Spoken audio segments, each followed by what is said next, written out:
Sebelum memimpin rapat koordinasi daerah terkait pembahasan konflik harimau yang telah menewaskan 3 orang petani dalam 2 bulan terakhir, Gubernur Sumatera Selatan Herman Deru didampingi Pangdam II Sriwijaya, Mayor Jenderal TNI Irwan, serta Kapolda Sumatera Selatan, Irjen Pol Priyo Widianto, lebih dahulu meninjau proyek pembangunan bendungan irigasi Lematang yang ada di Kota Pagar Alam. Usai meninjau bendungan irigasi Lematang, Gubernur Sumatera Selatan langsung memimpin rakorda yang turut dihadiri berbagai pihak, diantaranya Wali Kota Pagar Alam Alpian Maskoni, Bupati Lahat Ci Ujang, Kepala Balai KSDA Sumatera Selatan, tokoh agama, tokoh adat, dan tokoh masyarakat Kota Pagar Alam.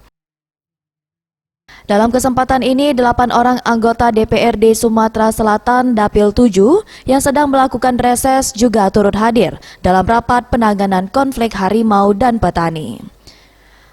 Dalam pemaparannya, Kepala Balai dan Kepala Seksi Konservasi Wilayah 2 BKSDA Sumatera Selatan menjelaskan, dari kelima serangan harimau yang terjadi di wilayah Lahat, Pagar Alam, dan Muara Enim, semuanya terjadi di kawasan hutan lindung yang memang masuk dalam kawasan habitat harimau tersebut. Selain itu, beberapa faktor pendukung yang menyebabkan terjadinya serangan ialah rusaknya habitat satwa yang dilindungi ini karena banyaknya pembukaan lahan kawasan hutan lindung baik oleh petani maupun perusahaan. Menanggapi hal tersebut, Gubernur Sumatera Selatan Herman Deru dengan tegas memberikan maklumat kepada seluruh masyarakat dan juga perusahaan-perusahaan yang ada untuk stop melakukan perusakan hutan yang menyebabkan terganggunya habitat harimau. Yang datang dari sumbernya dengan berkesimpulan bahwa tidak ada serangan dari harimau itu kalau dia tidak terganggu. Terganggunya real time, artinya pada saat itu, atau terganggu dari sebelumnya, karena memori hewan ini sangat